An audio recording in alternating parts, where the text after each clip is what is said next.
자, 제목 예수님의 생애 24번째입니다. 베드로의 고백을 들으신 예수님에 대한 말씀을 드리겠습니다. 오늘 읽었던 말씀은 지역의 이름이 나옵니다. 빌립보 가이사라. 옛날 성경에는 가이사라 빌립보라고 되어 있는데 이 빌립보 가이사라는 어느 지역이냐면 이스라엘 땅에서 맨 위에 있는 땅입니다. 보통 이스라엘을 그러면 단에서부터 브엘세바까지 맨 위에 있는 지역을 단, 맨 밑에 있는 지역을 브엘세바 그렇게 얘기하는데 그 단 옆에 있는 그것이 이 빌립보 가이사라입니다. 이스라엘 최북단에 보면 무슨 산이 하나가 있냐면 헬몬산이 있습니다. 헬몬산, 헤르몬산 이렇게 헬몬산.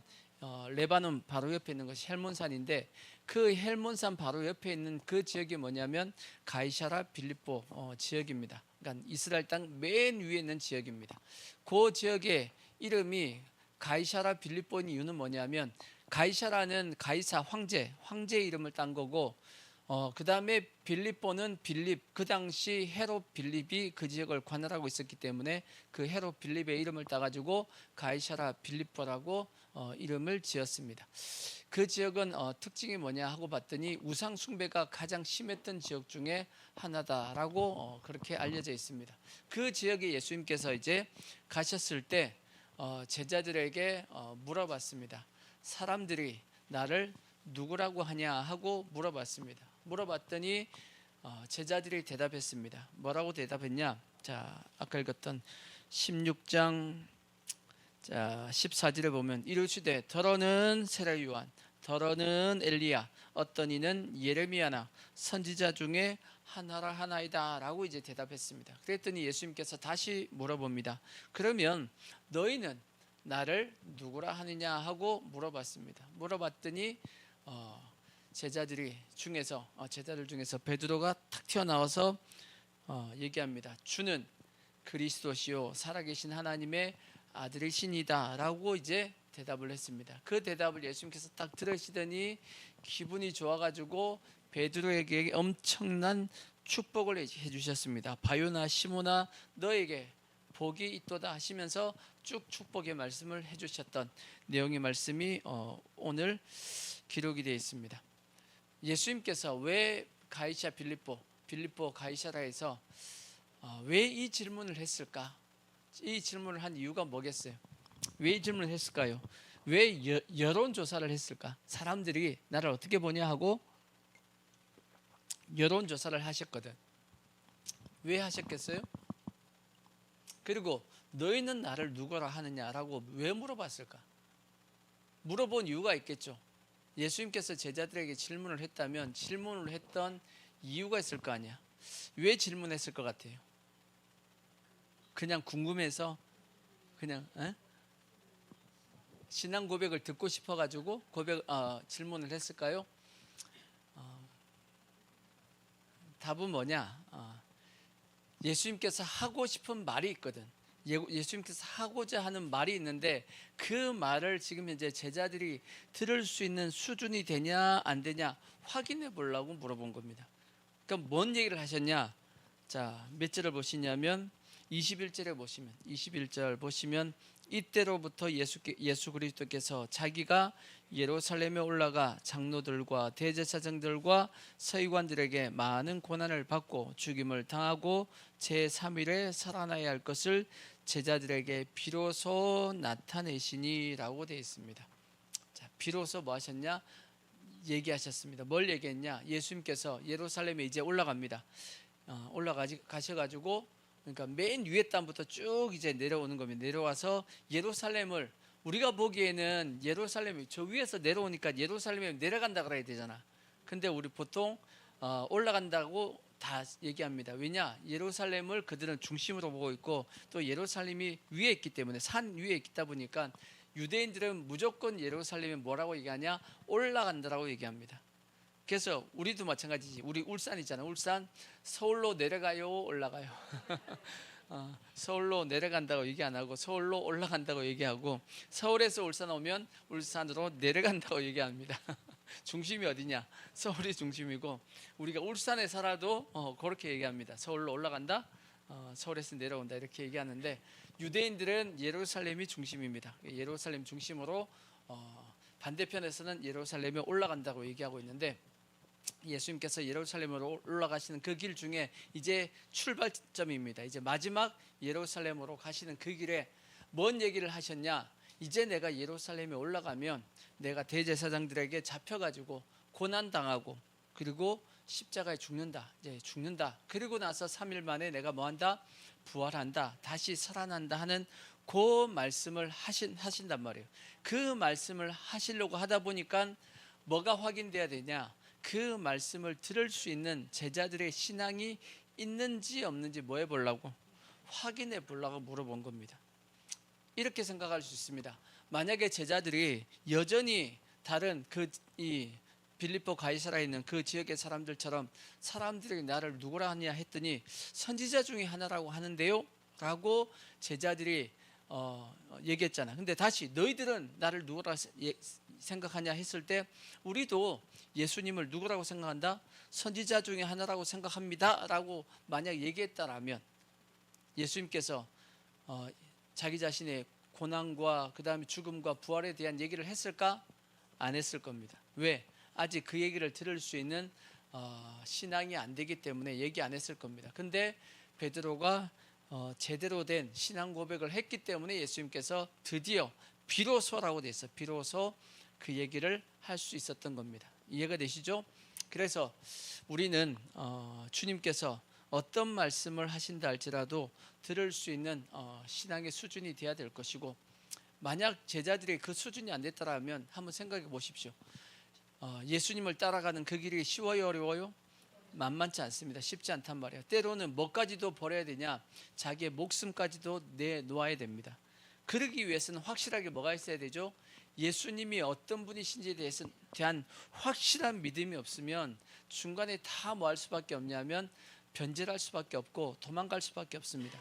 예수님이 하나님의 아들이시고 나를 구원하시는 분이다라는 확실한 믿음을 가질 때만 끝까지 예수님을 따라갈 수 있습니다. 고난이 찾아온다 할지라도 비록 내 목숨을 잃는다 할지라도 끝까지 갈 수 있는 것은 그 신앙이 있기 때문입니다. 만약 그 신앙이 안 되면 가다가 힘들면 피해버리겠죠. 도망가 버리겠죠. 그래서 예수님께서 뭐 하셨냐? 질문을 해보신 겁니다. 너가 진짜 나를 알고 있느냐? 그걸 확인해보고 안다라고 하니까 예수님께서 자기의 고난과 죽음에 대해서 부활에 대해서 얘기할 수 있었다 말을 하게 되었다라고 우리가 볼 수 있습니다. 그래서 첫 번째 예수님이 하신 질문, 예수님께서 제자들에게 질문하셨다. 예수님께서 님의 질문이 첫 번째. 그리고 이 질문에 대해서 베드로가 올바른 이제 답을 했습니다. 그랬더니 예수님께서 두 번째 뭐 하셨냐? 베드로에게 하신 축복, 엄청난 축복의 말씀을 하셨습니다. 자, 어떤 축복을 하셨냐? 한번 보시면 자, 16장 17절에 보시면 예수께서 대답하여 이르시되 바요나시모나 내가 뭐가 있다? 복이 있다 하시면서 이는 내게 알게 하니는 혈육이 아니요 하늘에 계신 내 아버지시니라. 또 내가 내게 이르노니 너는 베드로라. 내가 이 반석 위에 내 교회를 세우리니 음부의 권세가 이기지 못하리라. 내가 천국 열쇠를 너에게 주리니 내가 땅에서 무엇이든지 매면 하늘에서도 매일 것이고 내가 땅에서 무엇이든지 풀면 하늘에서도 풀리리라 하고 예수님께서 베드로에게 엄청난 축복을 해주셨는데 여기서 우리가 해석할 때 조심해야 될 것이 있습니다. 뭘 조심해야 되냐? 이것은 베드로에게만 주신 축복이 아닙니다. 베드로에게만 주신 축복이 아니고 누구에게 주셨냐?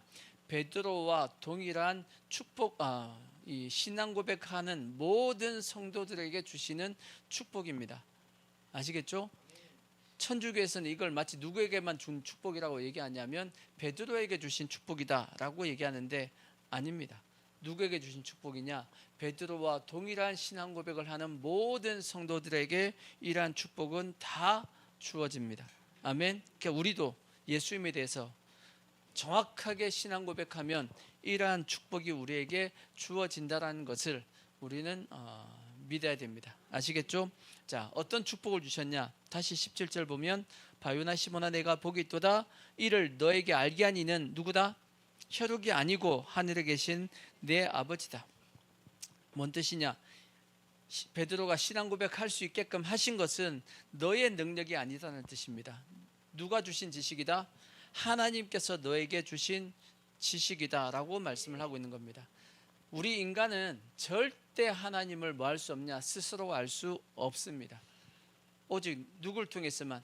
오직 하나님께로만. 다르게 얘기하면 우리 안에 누가 오셔가지고 성령님을 통해서만 우리가 하나님을 또 예수님을 정확하게 고백할 수 있습니다. 그래서 고린도전서 12장에도 보면 예수를 주라고 하는 것은 누구가 아니고서는 성령이 아니고서는 예수를 뭐라 할 수 없다? 주시라 할 수 없다라고 얘기했어요. 주는 그리스도시요. 예수님을 주라고 부를 수 있는 것은 오직 누구를 통해서만? 성령님이 주신 뭐냐? 성령님이 주신 지식입니다. 아멘. 이해가 되시죠? 그러니까 성령님이 주신 지식이고, 만약 성령님이 이러한 지식을 안 주면 우리도 예수님을 뭐라고 고백할 수밖에 없냐면 예수님 선지자 중에 하나가 아니야? 라고 이렇게 얘기하게 될 겁니다. 마치 이슬람을 예수님을 뭘로 보고 있죠? 그냥 선지자 중에 하나라고 지금 생각을 하고 있습니다. 예수님이 구원자가 아니고 그들은 마호멧이 구원자인데, 그들에게는 하나님이 그들에게 무슨 지식을 주지 않은 거예요?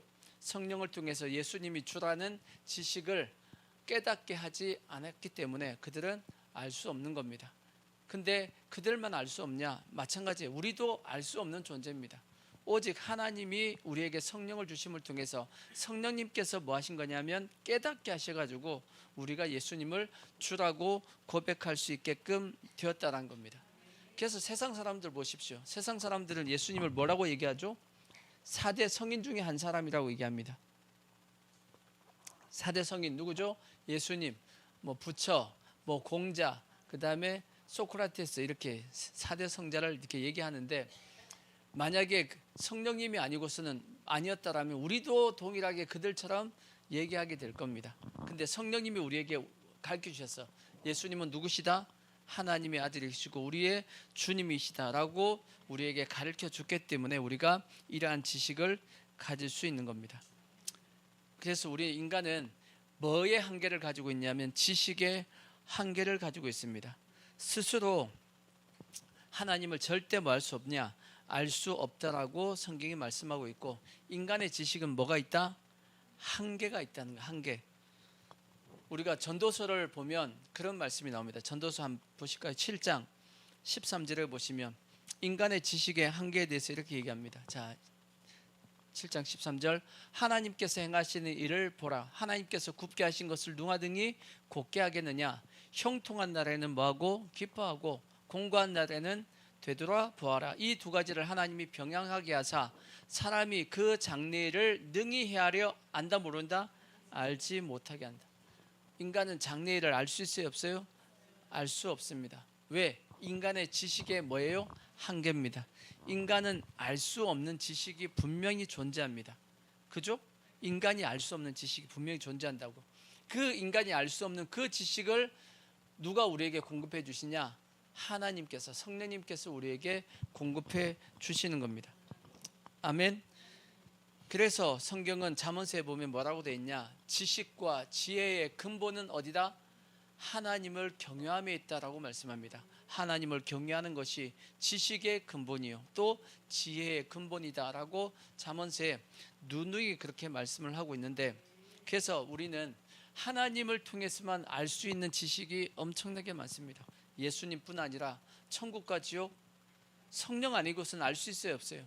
몰라요. 알 수 없습니다. 죽음 이후에 심판이 있다는 것 성령이 아니고서는 알 수 없습니다. 이 세상이 어떻게 창조되었는지 성령이 아니고서는 알 수 없습니다. 이 세상이 어떻게 끝나는지 성령이 아니고서는 알 수 없습니다. 하나님을 모르고서는 우리는 지식에 아주 완전히 갇혀가지고 살 수밖에 없는 존재였단 말이에요. 근데 우리가 누굴 알물 통해서? 하나님을 알물 통해서, 성령님이 우리에게 오심을 통해서 이 모든 지식을 뭐 해주셨냐? 우리가 깨닫게끔 해주신 겁니다. 그래서 뭐가 그런 복이냐? 뭐가 복이냐 하면 하나님을 통해서 우리가 예수님을 깨닫게 된 그 자체가 뭐냐? 그게 가장 큰 축복입니다.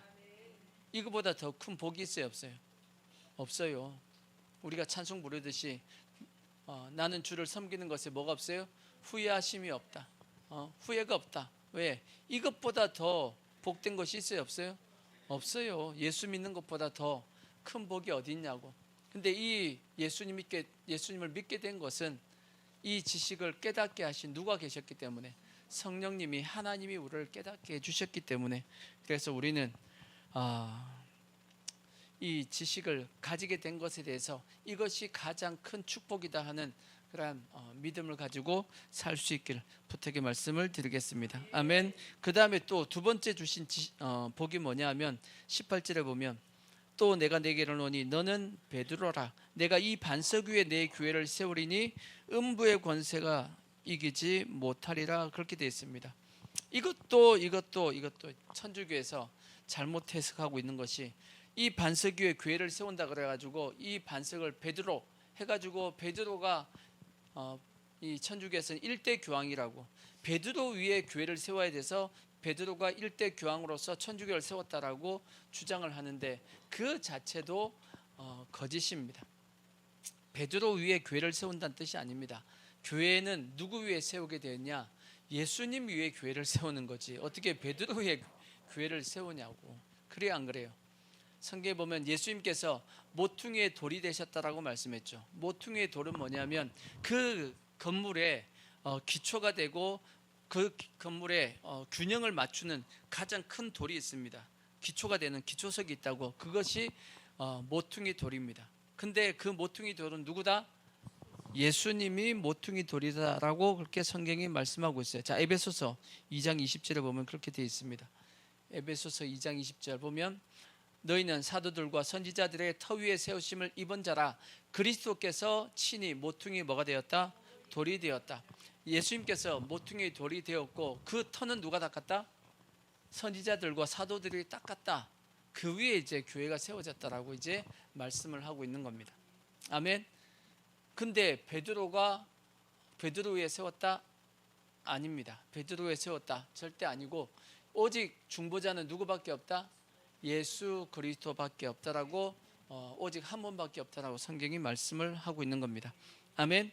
그래서 절대 착각하시면 안 되고, 그러면 왜 예수님께서는 이 반석 위에 내 교회를 세운다라고 말씀했냐? 이 반석 뭐죠? 그러면 이 반석 베드로 위에 세운다? 그것이 아니고 뭐 위에 세운다? 뭐 위에 세운다? 이 베드로의 뭐 위에? 신앙 고백 위에 세운다는 뜻입니다. 베드로가 고백했던 그 신앙 위에, 그 신앙 고백 위에 뭘 세우겠다?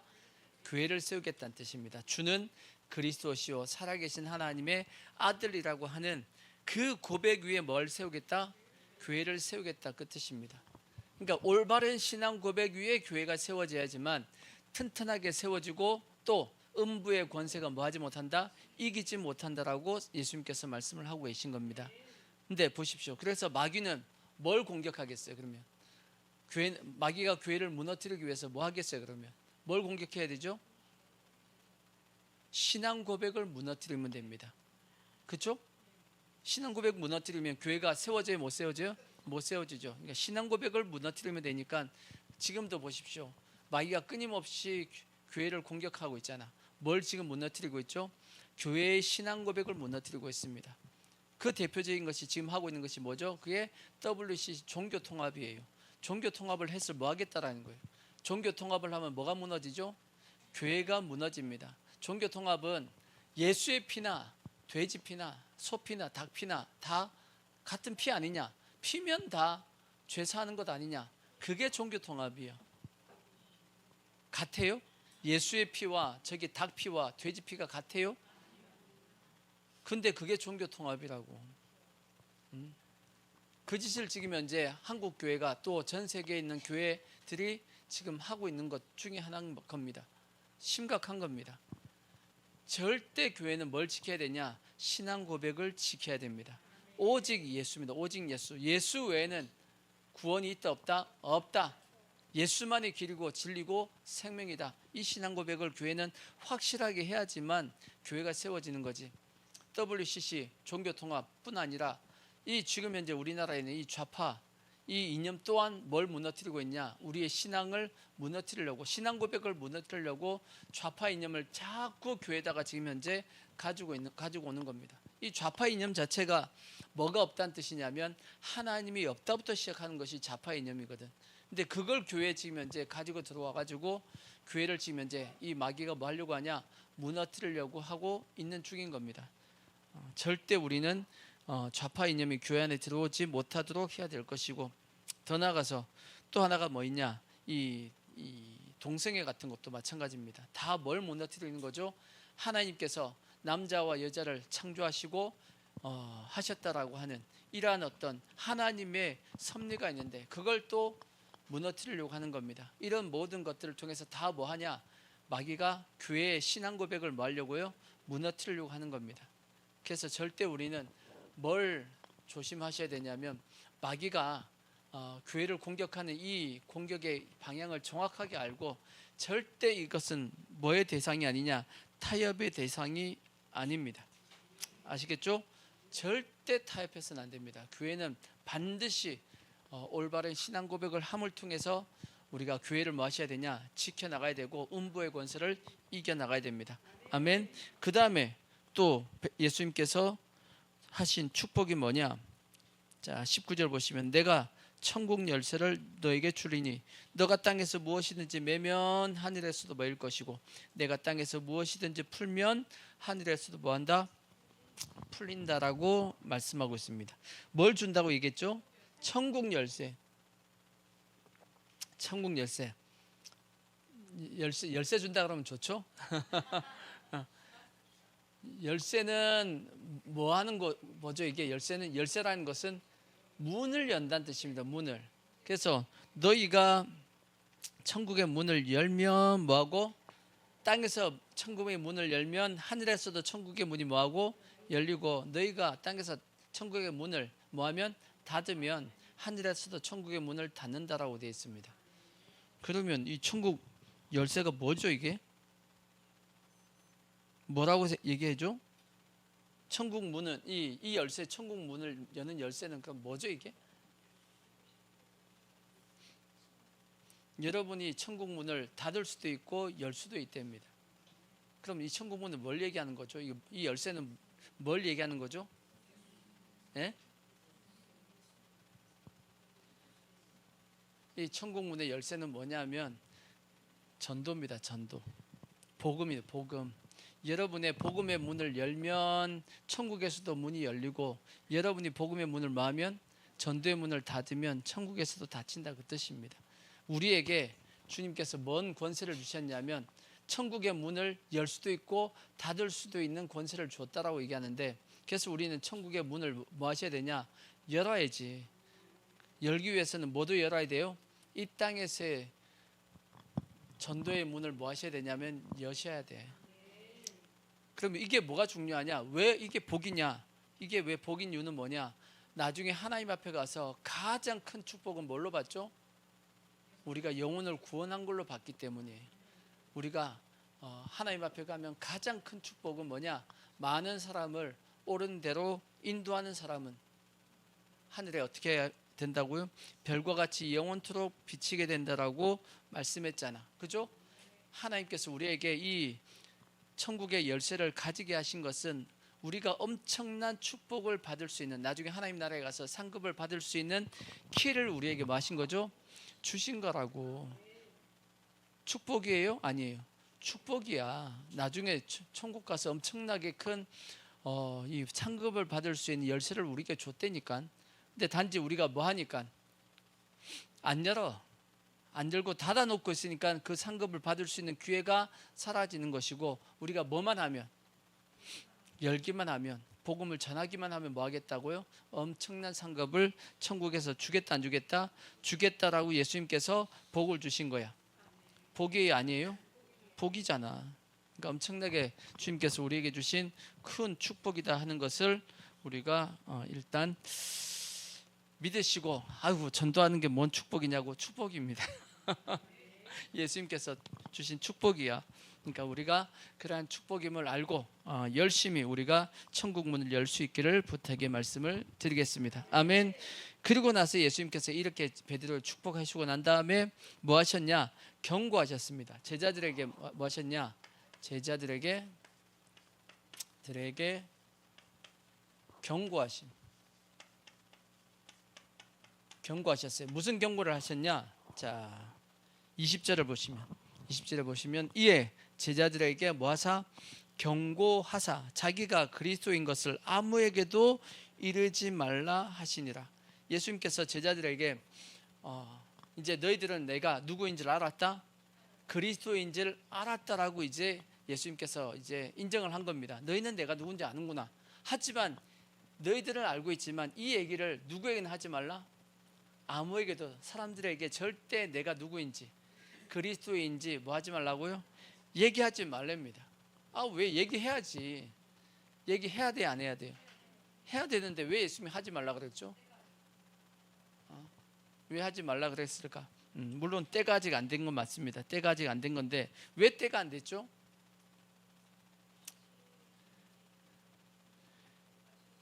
아직까지 이 얘기하면 세상 사람들은 시험 들어. 이 말씀을 들을 수 있는 능력이 신앙이 안 돼. 그래서 아직은 뭐 하지 말라고요? 아직은 이 얘기는 너희들만 알고 있고 다른 사람에게는 얘기하지 마 하고 예수님께서 뭐 하신 거예요? 경고하신 겁니다. 왜? 세상 사람들은 이 얘기를 들을 수 있는 아직 뭐가 안 된다? 신앙이 안 된다. 아직 귀가 안 된다라고 말씀하고 있는데, 솔직히 얘기하면 실제 제자들도 아직도 이 얘기를 들을 수 있는 귀가 아직 솔직히 안 됐습니다. 안 됐는데 이제 예수님께서 더 이상 뭐가 없냐? 예수님은 더 이상 제자들의 관계 속에서는 시간이 없어. 이제 마지막 어디로 올라가고 있죠?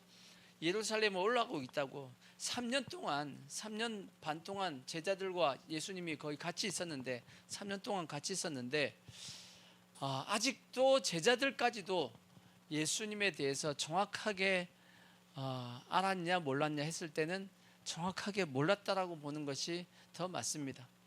나중에 제자들, 예수님께서 대제사장이 보낸 그 병정들한테 잡혀갈 때 어떻게 해요? 다 도망가 버리잖아. 다 도망가죠. 제자들의 모습을 보십시오. 참 어이가 없는데 이렇게 주는 그리스도 살아계신 하나님의 아들이라고 고백했던 이 베드로조차도 잠시 후에 예수님의 죽음과 고난과 죽음과 부활에 대해서 얘기할 때 그걸 어떻게 해요? 하지 말라고 말리잖아. 아직까지 제자들 준비가 안 된 거고, 그걸로 끝난 게 아니죠. 제자들 모습 보면 여전히 예수님께서 예루살렘에 올라가면 뭐 할 걸로? 왕이 될 걸로 지금 생각하고 있고, 서로 지들끼리 뭐 하고 있죠? 싸워요. 왜 싸우죠? 예수님께서 왕이 되면 나도 한 자리 해야 되니까 누가 크냐 하고 싸웠다라고 계속 이때로부터 지금 이제 열심히 뭐 하냐? 제자들 싸웁니다. 예수님께서 예루살렘 올라가니까 뭔가 나도 한 자리 해야지 하고. 그래서 성경에 보면 예수님의 이 죽음에 대해서, 이 고난에 대해서 뭐 하기도 두려워했다라고 되어 있냐면 묻기도 두려워했다라고 되어 있어. 예수님이 지금 분명히 이제 처음으로 얘기했거든. 처음으로 이제 내가 예루살렘에 올라가면 대제사장에게 내가 잡히게 되고 고난 당하다가 죽는다. 하지만 내가 3일 만에 부활한다 하는 얘기를 분명히 했단 말이에요. 제자들이 한번 들었단 말이야. 들었는데 이게 아리까리하거든. 그러니까 이걸 좀 더 자세하게 물어봐야 될 거 아니야. 예수님 이게 뭔 얘기예요? 갑자기 이게 예수님께서 예루살렘 올라가시면 왕이 되셔야지 왜 갑자기 죽는다 그래요? 하고 물어봐야 돼, 안 물어봐야 돼? 물어봐야 되는데 안 물어보려고 그래. 왜? 괜히 물어봤다가 예수님께서 완전 확인 사살을 해버릴까 봐 두려운 거야. 그래서 성경에 보시면 자, 누가복음 9장 44절에 보시면 그렇게 되어 있잖아요. 누가복음 9장 44절 보면 이 말을 너희 귀에 담아두라. 인자가 장차 사람들의 손에 넘겨지리라 하시되 그들이 이 말씀을 알지 못하니 이는 그들로 깨닫지 못하게 숨긴 바 되었습니다. 또 그들은 이 말씀을 뭐하기도 묻기도 두려워하더라. 묻기도 두려워하던 그들이 또 그 다음에 하는 짓이 뭐예요? 제자 중에서 누가 크냐 하는 변론이 일어나니, 여전히 제자들까지도 솔직히 뭐예요? 이 말씀을 들을 수 있는 귀가 아직 없었습니다. 그럼에도 불구하고 일단 예수님은 베드로가 이러한 신앙 고백을 하니까 처음으로 이제 드디어 이 말씀을, 이 고난과 죽음에 대한 또한 부활에 대한 말씀을 제자들에게 해 주신 겁니다. 이제 하지만 예수님께서 나중에 이제 부활하신 이후에 제자들에게는 이 말씀을 이제 예수님께서 실제 죽으시고 부활하셨으니까 그 다음부터는 사람들에게 어떻게 해요? 담대하게 전할 것을 명령하셨습니다. 그것이 이제 마태복음 28장에 나와 있는 것처럼 하늘과 땅의 모든 권세를 내게 주셨으니 너희는 가서 모든 족속으로 제자를 삼아 아버지와 아들과 성령의 이름으로 세를 주고 내가 너에게 분부한 모든 것을 가르쳐 지키게 하라 하고, 그때부터는 이제 완전하게 모든 것이 다 오픈되었으니까 전하라 하고 말씀하셨던 겁니다. 그러니까 아직까지는 그들에게 뭐가 없으니까, 들을 수 있는 귀가 없으니까 아직은 뭐 하지 말라? 전하지 말라, 이 얘기 하지 마 하고 예수님께서 경고를 하셨습니다. 그리고 나서 예수님께서 경고하신 이후에 21절, 16장 21절에 보면 이때로부터 예수 그리스도께서 자기가 예루살렘에 올라가 장로들에게 대제사장들과 서기관들에게 많은 고난을 받고 죽임을 당하고 제3일에 살아나야 할 것을 제자들에게 비로소 뭐 했다? 드디어 예수의 고난, 그 다음에 죽음, 그 다음에 부활을 말씀하셨어요. 처음으로 하신 겁니다. 제자들에게 제일 처음으로 말씀하신. 그래서 이건 시험에 나옵니다. 기억하시고, 무슨 시험이 나오냐? 예수님께서 자신의 고난과 죽음과 부활을 처음으로 제자들에게 말씀하신 곳은 어디인가 하고 시험 문제 나와요. 밑줄을 쫙 치시고 답은 뭐다? 가이사라 빌립보다라고 이렇게 아시면 됩니다. 가끔씩 물어볼 수 있어요. 어디냐? 그러면 딱 나와야 됩니다. 어디라고요? 가이사라 빌립보다, 이렇게 딱 나오셔야 됩니다. 예수님께서 비로소 얘기했다라는 것은 뭔 뜻이냐? 얘기하고 싶은 애도 뭐 했다는 얘기예요? 얘기 못했다라는 거지. 왜냐? 아직까지 제자들이 이 말씀을 받을 수 있는 신앙이 안 되었기 때문에 얘기하지 못했는데, 드디어 이제 베드로가 올바른 신앙 고백을 하니까 내가 너희들에게 뭐 해주겠다? 이 얘기를 할 수 있다 하고 하신 말씀이 예수님의 고난과 죽음과 부활에 대한 말씀입니다. 아멘. 그렇다라면, 제자들에게도 이렇다라면 오늘날 우리도 마찬가지죠. 우리도 마찬가지입니다. 주님이 우리한테 얘기하고 싶어도 얘기하지 못하는 말씀이 있겠어요, 없겠어요? 있겠어요, 없겠어요? 있겠죠. 왜? 우리의 신앙이 아직 그 말씀을 들을 수 있는 신앙이 안 돼가지고.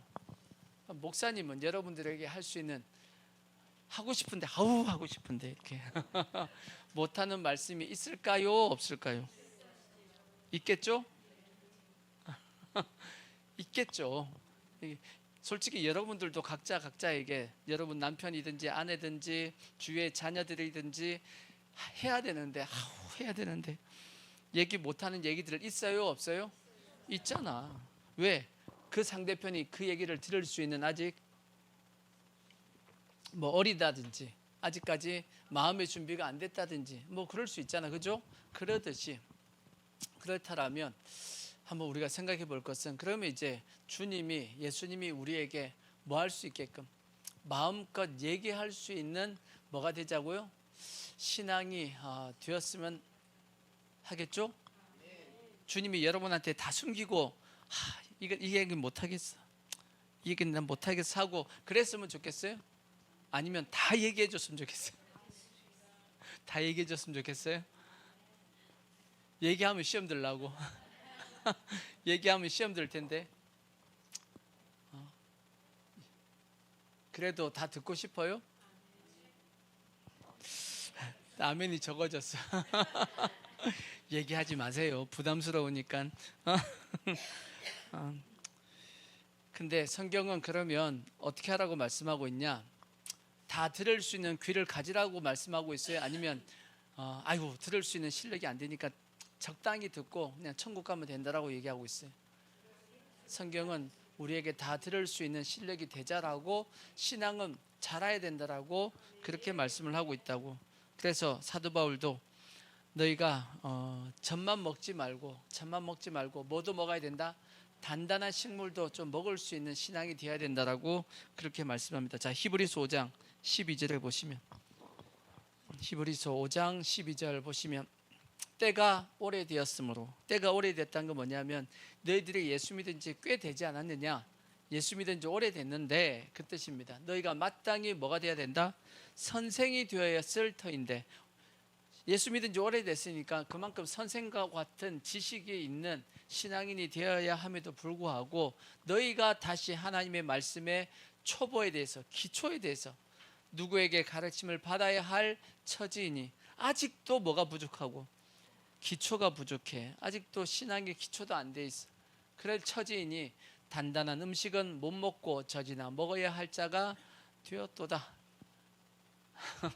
사도 바울이 히브리 유대 예수 믿는 유대인들 중에서 예수 믿는 히브리인들 중에 예수님께서 사도 바울이 그렇게 얘기한 겁니다. 너희가 예수 믿은 지 꽤 됐는데도 불구하고 실제는 선생이 되어야 될 터인데 여전히 어린아이와 같은 신앙밖에 안 돼가지고 젖이나 먹고 단단한 식물은 먹을 수는 없구나 하고 한탄하고 있는 겁니다. 한탄하고 있는 거야. 그러니까 주님이 우리를 보시면서 뭐하지 않게끔, 한탄하지 않게끔 우리는 신앙이 빨리 좀 잘 자라셔야 됩니다. 그러니까 잘 먹고 그러니까 세상 밥 많이 먹으라는 얘기가 아니고 하나님의 말씀 여러분 잘 드시고 무럭무럭 여러분 뭐 하셔야 되냐, 잘 하시고, 그래서 단단한 식물도 다 먹을 수 있는 그러한 신앙이 되어지길 부탁의 말씀을 드리겠습니다. 아멘.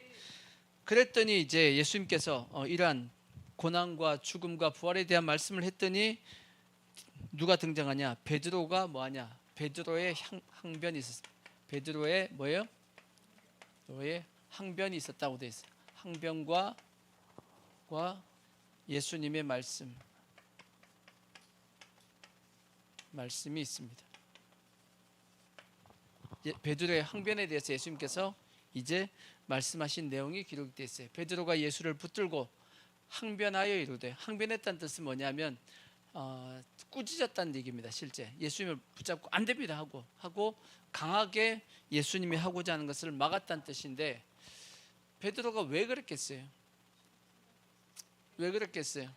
베드로는 아주 인간적인 어떤 마음을 가졌죠. 예수님께서 고난당하고 죽는다 그러니까 좋아요, 나빠요?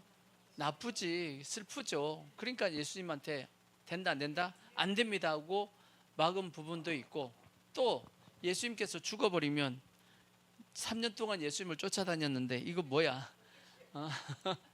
말짱 뭐가 돼요? 도루묵이 될 수 있기 때문에 베드로가 예수님에게 항변하지 않았나라고 생각이 되어지는데, 저는 베드로의 어느 정도 순수함을 믿습니다. 베드로가 보면 머리를 막 굴리는 스타일은 아니야. 머리를 굴리는 그런 어떤 스타일은 아닌 것 같습니다. 근데 그렇기 때문에 베드로가 그래도 누굴 생각해서 예수님을 생각해가지고 예수님께서 십자가를 지시고 죽는다 그러니까 말리지 않았을까라고 생각이 되어집니다. 그런데 예수님께서 이렇게 예수님을 생각해주는 베드로의 그 말을 예수님께서 어떻게 하셨죠? 사탄아 물러가라 그랬어요. 사탄아 물러가라. 순간적으로 베드로가 뭐가 되었냐? 사탄이 되었습니다. 사탄이 되었다. 그 순간 베드로가 누구에게 이용을 당했다는 뜻이냐면 사탄에게 이용을 당했다 그럽니다. 뭐가? 베드로의 생각이 사탄에게 이용을 당했다라고 볼 수 있는 겁니다. 근데 분명히 베드로는 누굴 위해서요? 예수님을 위해서 얘기한 겁니다. 예수님을 위해서 얘기했는데 그것이 왜 사탄의 생각일까? 그 이유가 뭐죠? 예수님께서 그래서 설명을 해놨습니다. 자, 23절을 보시면 예수께서 돌이키시며 베드로에게 이르시되 사탄아 내 뒤로 물러가라. 너는 나를 뭐하는 자로다? 넘어지게 하는 자다. 그러니까 예수님이 공생애 중에는 마귀가 예수님에게 찾아와 가지고 계속 예수님을 뭐 하려고 그래요? 넘어지게 만들려고 했습니다. 그러니까 제일 처음에 이제 예수님께서 금식하시며 40일 금식하고 와가지고 있을 때 그 광야에서 사탄이 찾아왔잖아요. 그래서 예수님을 시험했지. 예수님을 뭐 하려고 어떻게 해요? 넘어뜨리려고. 예수님께서 뭐 하지 못하게끔, 인류의 모든 죄를 지고 가시려고 하는 그것을 못하게끔 막으려고 예수님을 넘어뜨리려고 했던 것이, 그것이 마귀의 일이었습니다. 그러니까 예수님께서 공생애 하는 중에 마귀가 계속 예수님을 뭐 하고 있죠? 따라다녔다라고 보면 됩니다. 뭐 하려고? 어떻게든지 예수님을 뭐 하려고요? 넘어뜨리려고. 마귀가 멀리 있지 않았습니다. 가까이 있었어요. 특히나 어디 있었죠? 가룟 유다 속에 있었습니다. 가룟 유다 속에서 계속 예수님을 뭐 하고 있었어요? 따라다니고 있었어요. 예수님 알까 모를까? 예수님이 다 알고 있었지. 그래서 예수님께서 그랬잖아. 너희 중에 한 놈은 누구다?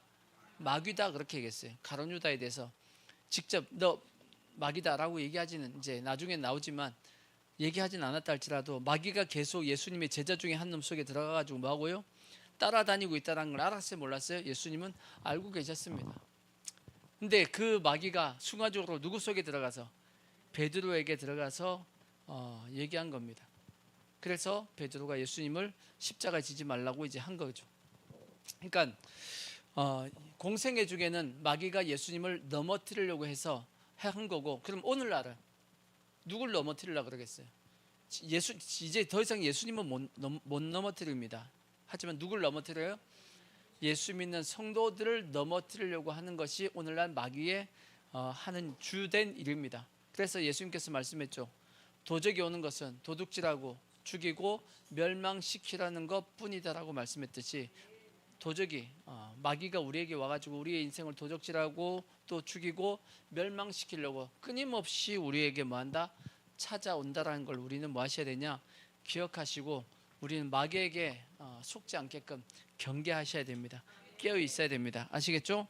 자, 그래서 베드로가 마귀에게 이제 쓰임을 받았는데, 베드로는 예수님을 뭐해서 생각해서 한 얘기인데도 불구하고 예수님은 사탄아 물러가라 그러면서 책망을 했단 말이에요. 근데 그 이유가 뭐냐고 봤더니 너가 하나님의 일은 뭐하지 않고 생각지 아니하고 도리어 사람의 일을 생각하는도다, 그렇게 되어 있습니다. 그래서 여러분, 아무리 인간적으로 좋은 생각이라 할지라도 하나님의 일이 아닌 무슨 일을? 사람의 일을 중심에서 생각하면 누구에게 쓰임 받는다? 마귀에게 쓰임 받는다라는 것을 기억하셔야 됩니다. 아무리 주를 위해, 여러분 우리가 난 주를 위해서 해야지라고 하는데 그것이 누구의 일 중심이다? 사람의 일 중심이면 그거는 마귀의 일입니다. 하나님의 일이 중심이 되어야지만 주님이 기뻐하시는 거지, 사람의 일의 중심이 되어지면 그거는 내가 주를 위한다라고 해도 그 자체가 뭐냐? 마귀의 일이라는 것을 여러분 꼭 기억해야 됩니다. 그래서 우리는 반드시 진리 가운데 반드시 바르게 서 있어야 되고, 마귀에게 쓰임받지 않게끔 여러분 노력하셔야 됩니다.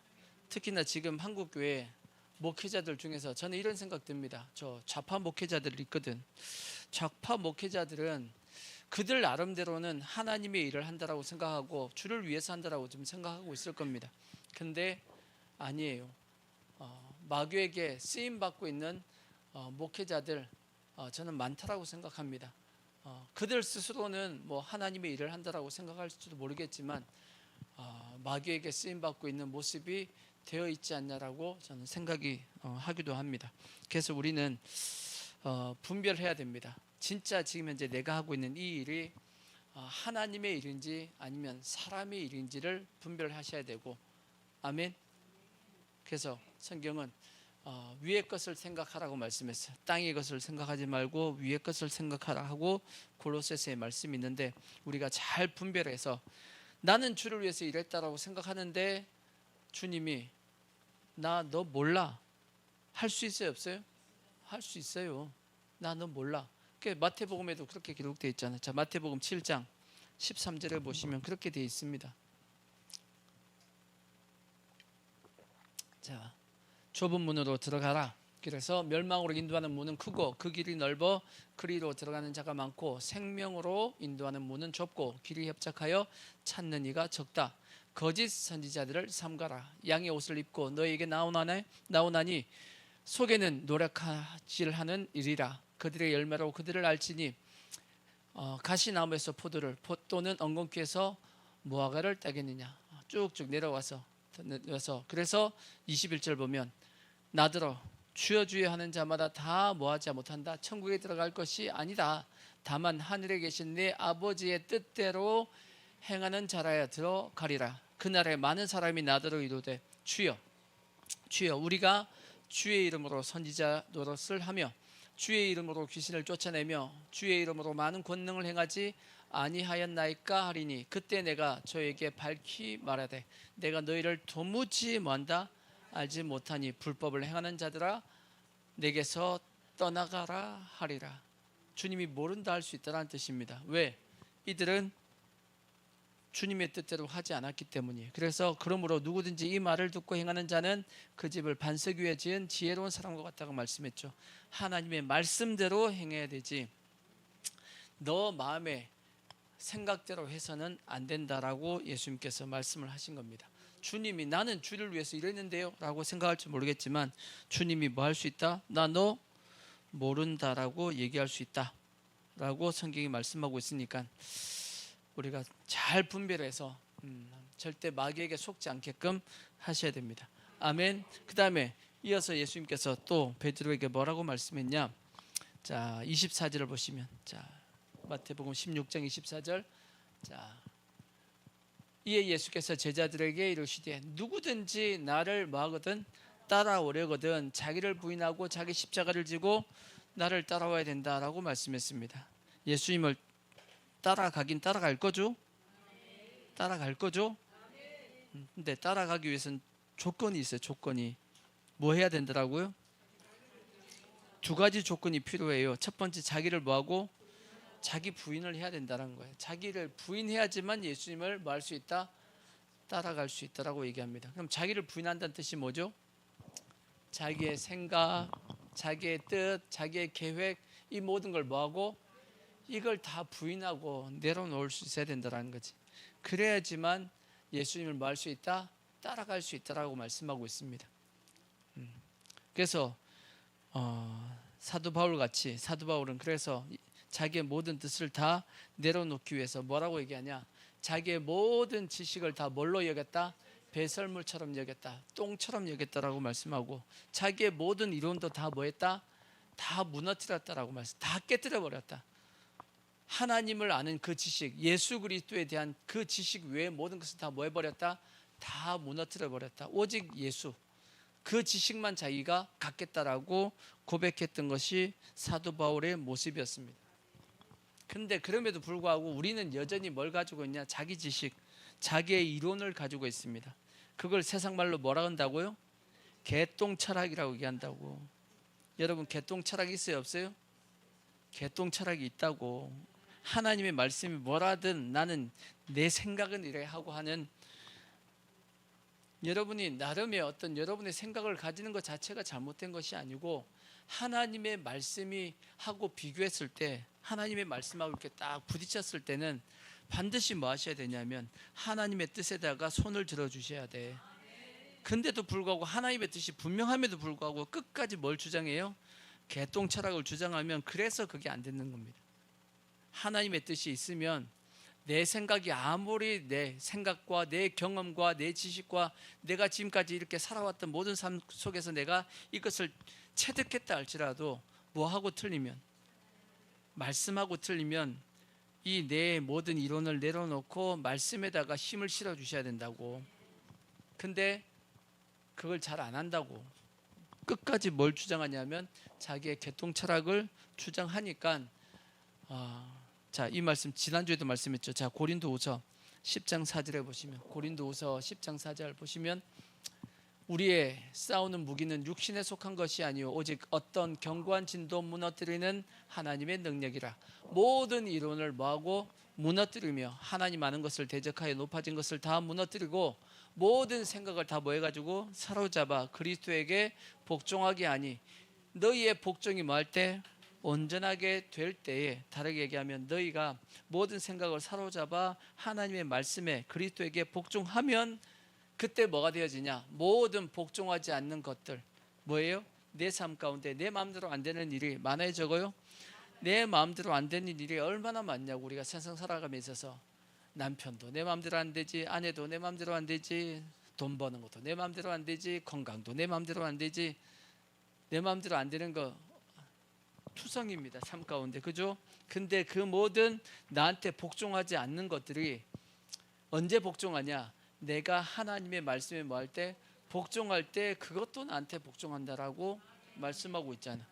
근데 그럼에도 불구하고 우리는 끝까지 내 개똥 철학을 주장하면 끝까지 결국은 그 문제들은 나에게 복종 안 합니다.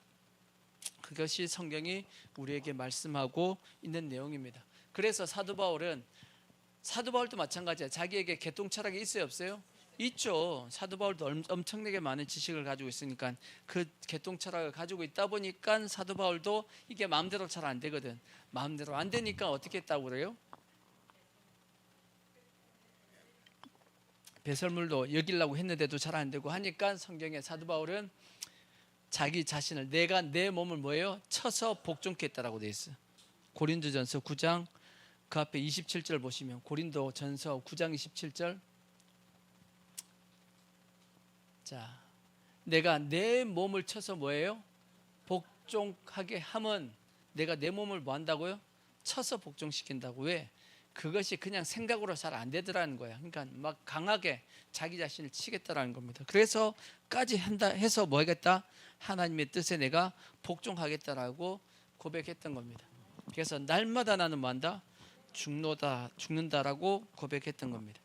그래서 그래야지만 우리가 뭐 할 수 있다? 자기를 부인할 수 있고, 그래야지만 우리가 누굴 쫓아갈 수 있다? 예수님을 쫓아갈 수 있고 따를 수 있다라고 말씀하고 있습니다. 아멘. 그리고 또 자기를 부인하고 또 한 가지 조건 더 있죠. 자기 십자가를 지고 나를 쫓아야 된다고 말씀했죠. 자기 십자가. 여러분의 십자가는 뭐죠? 남편이 내 십자가예요? 아니죠. 여러분의 십자가가 뭐냐? 성경은 그 십자가에 대해서 뭐라고 말씀하고 있냐? 예수님께서 겟세마네 동산에서 기도하실 때 그렇게 기도했습니다. 아버지여, 할만하시거든 이 잔을 내게서 옮기시옵소서.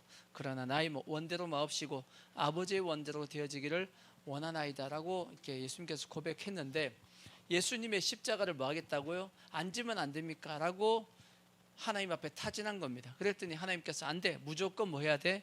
져야 돼 라고 말씀했고, 그 말씀에 예수님께서 아멘하고 순종을 하셨다고. 그래서 십자가를 지셨잖아요. 그죠? 예수님의 십자가는 뭐예요?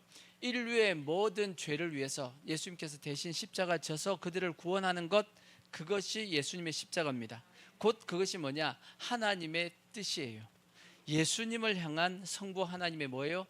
뜻이 예수님의 뭐다? 십자가입니다. 마찬가지로 우리의 십자가는 뭐냐? 하나님이 나를 향한 뜻이 있습니다. 나는 너가 어떻게 살기를 원한다라고 하는, 다르게 얘기하면 우리의 사명이죠. 하나님께서 나에게 하라고 하신 그 일, 그게 내 십자가입니다. 그건 사람마다 다 틀리지. 근데 하나님께서 분명히 여러분들에게 주신 뭐가 있냐? 십자가가 있습니다. 나는 너가 이렇게 살았으면 좋겠다라고 하는 이런 방향으로, 이러한 마음을 가지고 이러한 사명을 가지고 살았으면 좋겠다고 하는 각자에게 주신 하나님의 뜻이 있어요. 그걸 여러분들은 뭐 하셔야 되냐? 발견하시고 그걸 하나님 앞에 가르쳐달라고, 확실하게 가르쳐달라고 기도하시고 확신을 가지고 그 일을 중심에서 여러분의 삶을 살아야 됩니다. 그래야지만 나중에 하나님 앞에 가면 뭐가 있냐? 상이 많습니다. 왜냐? 내가 주의 일을 하고 하나님께서 하라고 하신 일을 하다가 왔기 때문에 상이 있는 거지. 딴짓하다고 하면 상이 있어요, 없어요? 상이 별로 없다고 봐야지. 하나님이 시키지도 않은데 엉뚱한 거 딴 거 하다가 왔으면 주님이 너 뭐 하다 왔냐 그러면 나 이거 하다 왔는데, 그러면 주님이 나 너 그거 너한테 안 시켰는데 라고 얘기하시면 어떻게 할 거야?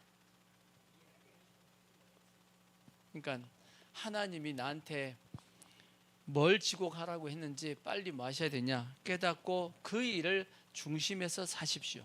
아시겠죠? 그러면 하나님께서 가장 기뻐하는, 나를 향한 가장 기뻐하는 삶을 내가 살고 주님 앞에 서게 되는 겁니다. 딴 사람이 뭔 사명을 가진지 그건 안 중요해. 그건 그 사람이 사명이고 그 사람을 향한 하나님의 뜻이지, 그거는 비교의 대상 아닙니다. 아시겠죠? 비교하지 마시고 하나님이 나한테 뭐라고 말씀하시는지, 내 십자가, 나에게 주신 십자가를 지고 주님을 따를 수 있는, 근데 그 십자가를 잘 따르면 가장 상이 큰 것이고, 예수님께서 말씀했어요. 내 짐은 뭐하다고요? 쉽고 가볍다 그랬어. 그게 여러분이 막 자꾸 세상에 어떤 짐을 지고 막 그 지는 것보다 주님 십자가 지고 가는 게 제일 쉬울걸요. 예수님께서 그렇게 말씀했으니까 저는 그렇게 생각이 되어집니다. 자, 그 다음에 또 예수님께서 뭐라고 말씀했냐? 자, 25절을 보시면, 16장 25절을 보면, 누구든지 제 목숨을 구원하고자 하면 잃을 것이요 누구든지 나를 위하여 제 목숨을 잃으면 찾는다라고 되어 있습니다. 이거는 우리의 구원의 원리요, 영적인 원리입니다. 죽어야 산다라는 거지. 살려고 하면 죽는다. 이 세상에서도 이 얘기를 많이 하죠, 그죠? 죽고자 하면 살고 살고자 하면 죽는다라고 말씀하고 있는데, 이것이 영적인 원리고 부활의 원리도 동일합니다. 사도 바울이 고린도전서 15장에 심어서 뭐 해야지만, 그 씨가 심어져서 뭐 해야지만, 썩어서 죽어야지만 거기서 뭐한다? 부활의 역사, 가지가 나고 열매가 맺히게 되어지듯이 영적인 원리도 똑같다라고 말씀했습니다. 그래서 한 알의 밀이 땅에 떨어져 뭐하면 죽으면 많은 열매를 맺지만 안 죽고 버티고 있으면 열매가 맺어지지 않는다라고 말씀을 하고 있듯이, 그래서 역설이죠. 역설입니다. 근데 실제 이것이 뭐냐면 우리의 중심이 뭐냐면 갈등입니다. 내가 주를 위해서 죽을 것이냐, 그러면 산다 그랬는데, 근데 내가 당장에 죽으려고 하니까 힘들어. 안 죽을 거야. 그러니까 죽는 거야. 우리 속에서 뭐 하고 있죠? 날마다 갈등하고 있는 내용입니다. 날마다 그 갈등을 하잖아. 주님은 나한테 뭐라고 얘기하는데, 믿음으로 죽어라 라고 말씀하고 있는데, 주님 죽으면 진짜 죽으면 어떻게 해요? 이렇게 생각하고 있으니 우리가 못 죽고 있고, 그래서 뭐가 안 되냐? 부활의 역사가 일어나지 않는 겁니다. 죽고자 하면 살고 살고자 하면 죽는다라고 예수님께서 말씀했습니다. 그 다음 이어서 26절 보시면, 사람이 만일 온 천하를 얻고도 제 목숨을 잃으면 무엇이 유익하리요? 사람이 무엇을 주고 제 목숨과 바꾸겠느냐? 그렇게 말씀했어요. 온 천하보다 뭐가 더 중요하다? 목숨이 더 중요하고, 실제 목숨보다 더 중요한 게 뭐가 있죠? 영생이 더 중요합니다. 아멘. 온 천하를 다 가지는 것보다, 온 천하를 다 가졌는데 죽으면 뭐예요? 아무 의미 없잖아. 그 알렉산더가 33세에 죽잖아요, 그죠? 엄청나게 넓은 땅을 가졌어요. 근데 그냥 죽었어. 그 넓은 땅 가진 게 무슨 의미가 있겠냐고. 죽으면 끝이지, 그죠? 하지만 죽으면 그 목숨보다 더 중요한 게 뭐죠? 영원한 생명입니다. 영원한 생명. 이 땅 가운데 아무리 많이 가진다 할지라도 저 천국에 가지 못한다라면 무슨 의미가 있겠냐고. 이 인류의 역사에 전 세계를 넓은 땅을 가졌던 여러 사람들이 있습니다. 뭐 징기스칸이 있고, 뭐 얘기했던 알렉산더, 이런 사람들이 있죠. 가지면 뭐 하겠어? 죽었는데. 근데 그들이 지금 어디가 있어요? 지옥 가 있는데 온 천하를 가진들 그게 무슨 의미가 있냐고. 이 땅에 땅 한 평 없어도 천국 가는 것이 그게 승리한 거지. 그래야 안 그래요? 맞잖아. 극단적으로 예수님께서도 동일하게 말씀하셨어요. 부자와 거지 나사로에 대한 예를 드시면서, 부자는 결국은 어디 갔다? 지옥 갔다. 하지만 거지는 어디 갔다? 나사로는 천국 갔다. 누가 잘 살았냐? 이 땅에서는 부자가 잘 살았다고 얘기할지 모르겠지만 주님이 보시기에는 거지 나사로가 잘 살았다라고 말씀하고 있습니다. 왜? 지옥 가면 아무 의미가 없기 때문에. 그러니까 우리도 뭘 위해 살아야 되냐? 저 천국을 위해 살아야 됩니다. 아멘. 그게 잘 사는 겁니다. 이 땅에서 잘 먹고 잘 사는 것이 잘 사는 것이 아니고, 천국에서 우리가 영원토록 사는 그것이 잘 사는 거다 하고, 여러분 아예 뭐가 바뀌어야 되냐? 개념이 바뀌셔야 돼. 아멘. 자, 시간 다 돼서 넘어가자고. 27절. 자, 인자가 아버지의 영광으로 그 천사들과 함께 오리니 그때 각 사람이 뭐한 대로 행한 대로 갚겠다라고 말씀했습니다. 하나님께서는 뭐 하시냐? 우리의 심판대 앞에서 행한 대로 뭐 하신다? 심판하신다라고 말씀했어요. 그 심판이 아주 세밀하고 정확하게 심판하신다라고 제가 말씀드렸어요. 우리의 말도 다 뭐한다? 심판하신다라고 말씀했고, 냉수한 거로 대접한 것도 그 상을 잃어버리지 않는다라고 말씀했듯이, 우리의 하나님께서 우리를 향한 심판은 아주 세밀하게 아주 정확하게 심판하신다라고 말씀했습니다. 근데 누가복음에 보면 이 말씀이 이렇게 되어 있어요. 누가복음 9장 26절을 한번 보십시오. 누가복음 9장 26절을 보시면 이 말씀이 이렇게 되어 있어요. 누구든지 나와 내 말을 뭐하면 부끄러워하면 인자도 자기와 아버지와 거룩한 천사들의 영광으로 올 때 그 사람을 뭐한다? 부끄러워한다. 그래서 여러분 절대 누구를 부끄러워하시면 안 되냐면 예수님을 부끄러워하시면 된다 안 된다? 안 됩니다. 부끄러워하시면 안 되고, 우리는 세상 가운데 예수님을 뭐 하셔야 되냐? 선포하셔야 돼. 선포하셔야 되고, 예수님과 함께하는 것을, 예수 믿는 것을 당당하게 뭐 하셔야 돼요? 밝히고 전도하고 사셔야 돼. 아멘. 또 마지막으로 이제 마태복음 16장 28절 보시면, 진실로 너희에게 이르노니 여기서 있는 사람 중에 죽기 전에 인자가 그 왕권을 가지고 오는 것을 볼 자들도 있다라고 되어 있습니다. 누가 있다? 예수님께서 왕권을 가지고 온다는 뜻은 뭐죠? 예수님의 재림을 볼 자가 있다라고 얘기했어요. 누가 봤죠? 사도 요한이 봤습니다. 사도 요한이 봤어. 물론 그때까지 산 것이 아니죠. 아직 오시지 않았으니까. 환상 가운데, 입신 가운데 하나님께서 사도 요한에게 이 주님이 재림을 뭐 해주셨죠? 보여주셨습니다. 그래서 볼 자들도 있다라고 한 거 보니까 다른 제자 중에서도 본 자들이 있을 겁니다. 누군지는 안 나와 있어. 성경에 안 나와 있으니까. 하지만 사도 요한만큼은 성경에 기록이 돼 있어서 예수님의 오심을, 재림을 봤다라고 우리가 볼 수 있습니다. 그래서 예수님께서 예수님을 따르기 위해서는 어떻게 살아야 된다 하고 쭉 말씀한 부분이 방금 전에 읽었던 내용의 말씀입니다. 자, 결론적으로 말씀을 정리하면, 우리도 베드로와 같이 뭐 하셔야 되냐? 올바른 뭘 하셔야 돼요? 신앙 고백을 하셔야 됩니다. 주는 그리스도시요 살아계신 하나님의 아들이라고 하는 올바른 신앙 고백을 하셔야 됩니다. 그러면 주님이 뭘 주신다? 바요나 시모나 너에게 복이 있다라고 했듯이 우리에게도 뭘 주신다? 하나님께서 복을 주십니다. 축복해 주십니다. 아멘. 그리고 우리는 예수님을 잘 따라가야 됩니다. 어떻게 해요? 자기를 부인하고 자기 십자가를 지고 곧 나의 사명을 따라서 우리가 열심히 이 땅 가운데 살아가기를 바라고, 그래서 주님 앞에 섰을 때, 심판대 앞에 섰을 때 상 받고 칭찬 듣는 우리 모든 성도들 되어지기를 부탁의 말씀을 드리겠습니다. 아멘. 자, 우리 찬송하고 기도하겠습니다. 나는 주를